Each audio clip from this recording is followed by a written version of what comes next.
Moving ahead with the last session of the day, adoption of DevSecOps, the shift left approach by Mr. Akhil Wadhavkar, Chief Information Security Officer, Central Depository Service India Limited. Can we have a big round of applause for Mr. Akhil?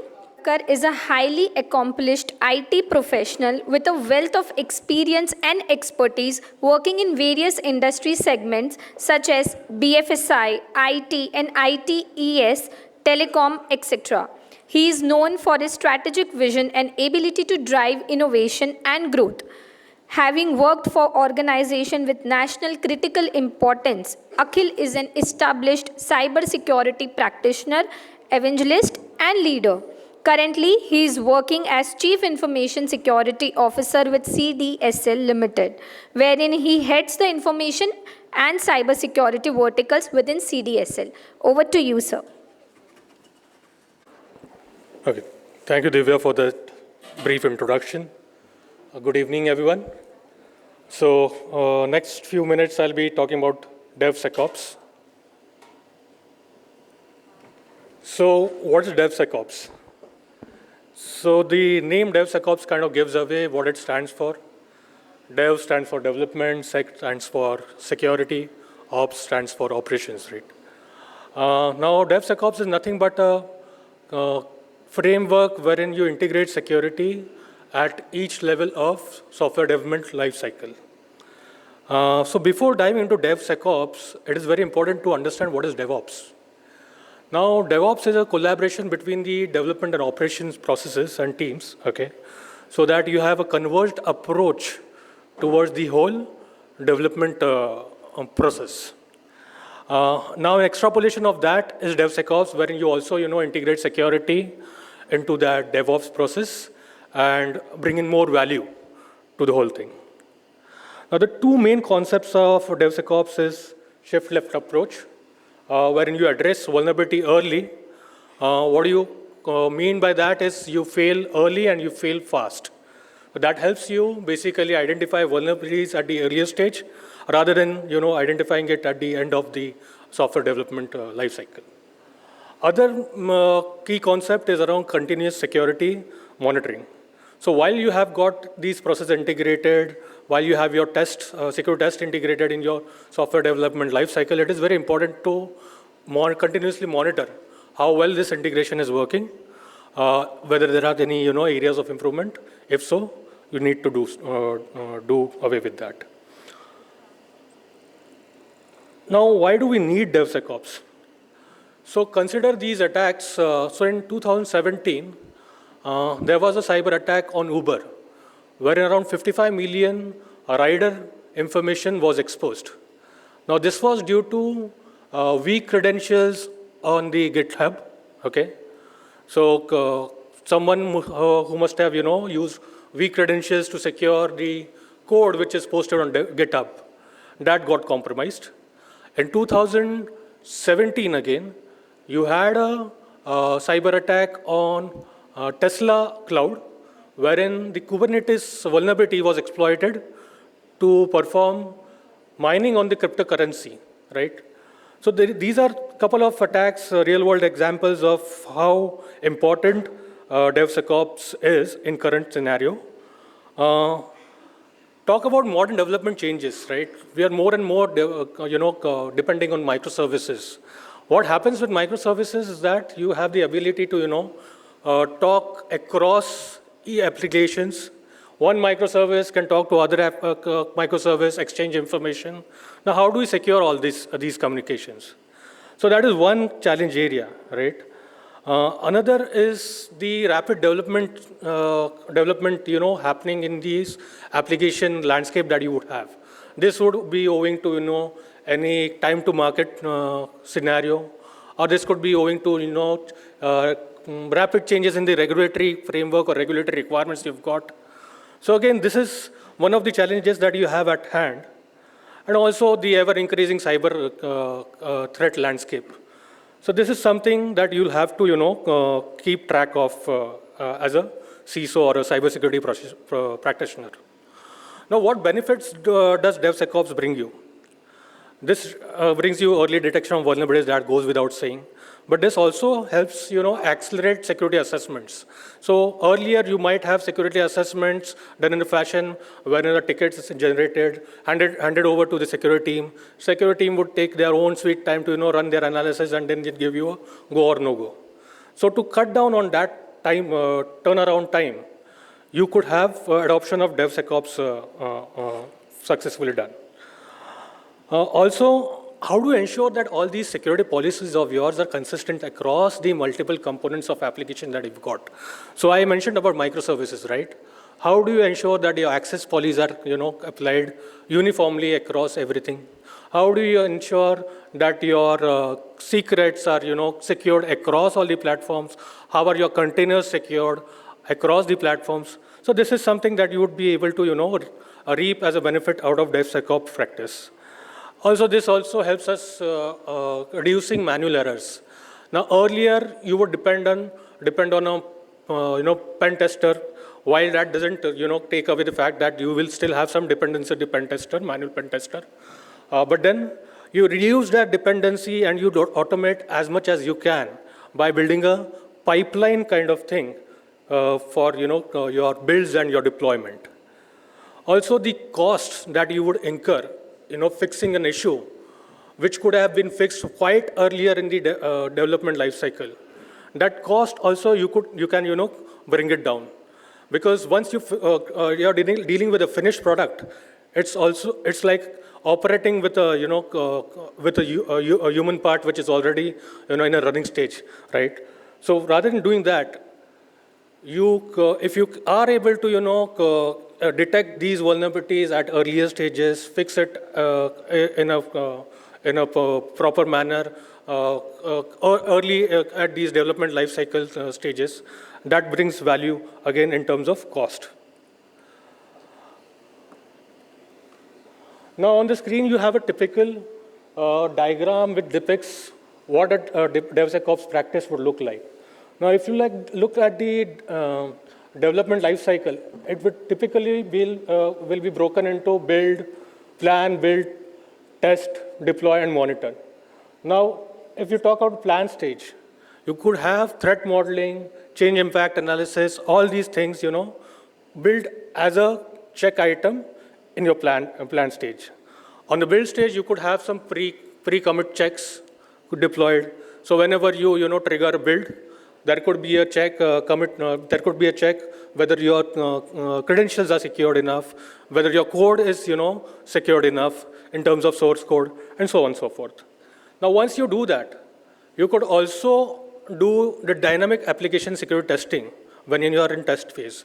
So once your application running, maybe it's up in the UAT platform or UAT environment you've got, you can run dynamic application security testing to detect vulnerabilities for these runtime applications. Next, when you deploy, you would also want to ensure that these deployments are on a secure hardware or a secure platform. You would want to scan your containers before deploying these finished applications into your production environments.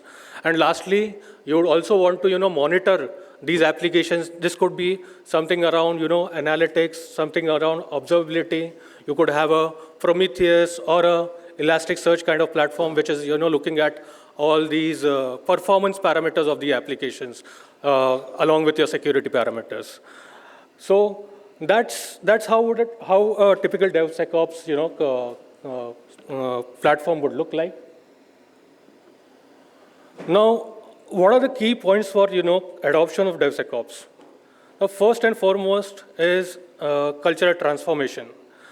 Now, DevSecOps journey involves a huge shift from your existing traditional culture to a culture wherein all your teams are working together, collaborating with each other, and cohesively deriving value out of it. So this means that your dev, sec, and ops team have to collaborate with each other. They have to have a shared mindset to deliver a secured application at the end of the day. Now, how do you ensure all this? Now, you could have point solutions, you could have point processes running in silos. right? But then there has to be some integration platform. So you need to have some kind of automation around building these processes, bringing these tools together and tying them together. Again, training and awareness is very important because now we are talking about people diving into a new concept of DevSecOps, wherein you want to build a DevSecOps team who might not just have knowledge about one development language or one security scanner or one observability tool. So you need to have training across the board. Also, measurement and building KPIs around these processes is very important. Maybe you would want to measure how quickly a commit in the code is translating into a production deployment. You would want to understand how many times did your builds succeed, how many times did your builds fail, and so on and so forth. Next up, we have a typical depiction of the tools that you would need to build a DevSecOps or a secure CI/CD pipeline. Now, the tools here are only for illustration. You could have any OEM, any kind of tool as per your liking, as per your fit. So what you have over here is a gating process. So you could start with something like security scanning, wherein you could have passwords and API keys and private certificates checked before moving on to the next stage of the deployment or next stage of the development. And next stage you would have around dependency checks. Now, what I mean by dependency checks over here is that any application development will require, pulling of libraries, consumption of some cases, open source libraries. Now, how do you ensure that these libraries are secure, right? So what you have is something called a software composition analysis. So you would run a software composition analysis and check whether these libraries are vulnerable. If vulnerable, is there a fix available? Is this a library which is, an outdated library? Is there an updated library available in the market which I could use in my application? Next, you would have something called as a build and deploy security check, wherein you would have, your code binaries scanned.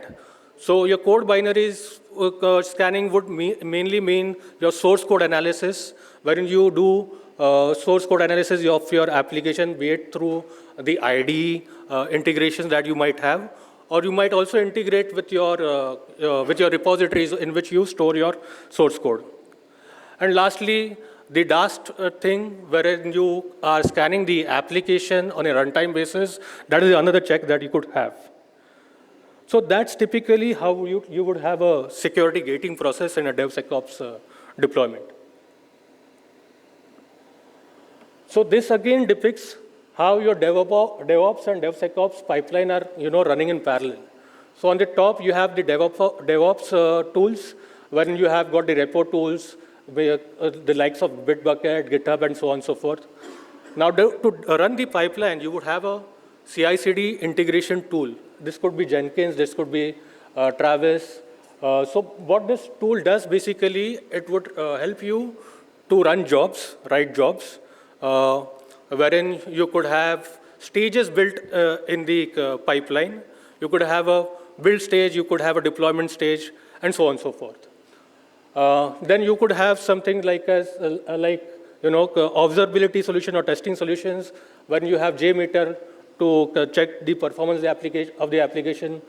Maven and JFrog Artifactory is basically to store your finished products in an Artifactory format, right? And then you would have the Ansibles, the Puppets of the world to write scripts and deploy infrastructure as code. So traditionally, we are aware that the applications have to be deployed on the servers, right? Now, how do you make a factory out of this? You will have to store all the infrastructure configurations in a code format, maybe in a JSON format or whatever, okay? And then you can write scripts on your platform, on your Chef or a Puppet to deploy these servers at your will. So that way, you are you are reducing your build timelines for building the infrastructure as well. Then you have the observability solutions wherein you would want to measure the uptimes, you would want to measure the CPU utilizations, and so on and so forth. So that's about the DevOps part of the scheme of things. So I've already talked about the DevSecOps, so I'll move on to the next slide. So what are the typical challenges and obstacles when you are building a DevSecOps practice? The key challenges are around the resistance that you would have from teams, from development, from security, from operations. Now, the first question they would ask is, why do I need this change? Everything is working fine. Why do I need to learn these new things? So that is wherein you will have some resistance from these teams to come together and go that extra mile of learning new things. Also, you would have lack of expertise when it comes to running these tools or configuring tools. So there is a new skill set that you'll have to acquire for running these DevSecOps tools. Now, again, how do you balance speed and security? So you will have to invest your time into measuring, how effective these pipelines are running. So you'll have to have KPIs, KRIs related to this DevSecOps platform, which you would be continuously monitoring. The another facet of challenges over here is selection of tool set. There are multiple tools that you saw on the previous slide. How do you say what is the right tool for my organization? So you'll have to dive into an exercise wherein you see what is your current state. We'll have to understand what are my existing technology, how long have I invested in all these technologies, and then how are these new tools going to integrate with all these existing tools of mine. So selection of tools is also very important.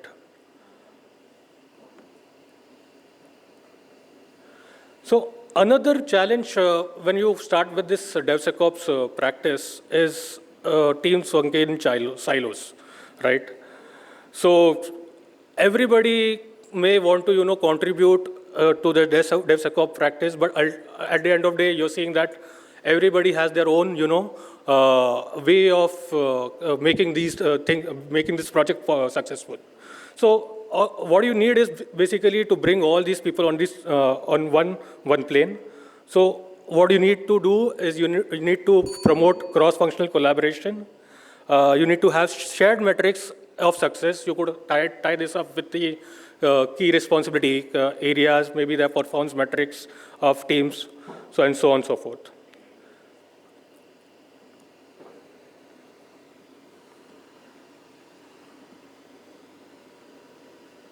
So as I said, for journey of successful adoption, what you need to do is a current state assessment.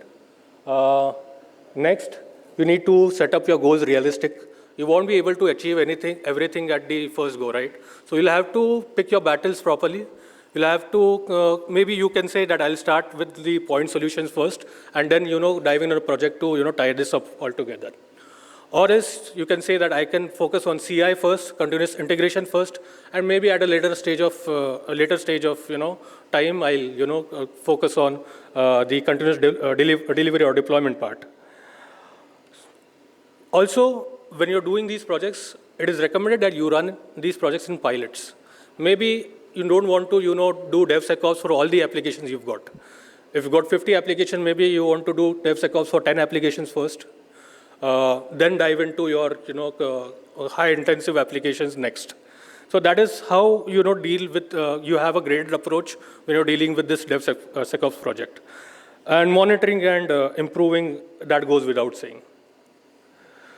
So key takeaways, DevSecOps is essential for a secure and fast-paced development environment. Collaboration and tools and culture transformation are the key aspects to a DevSecOps journey. Adoption is a commitment, and it has to happen in an iterative fashion. So those are the key takeaways. Call for action is that you begin assessing your DevSecOps journey today. So that's it from me. Thank you.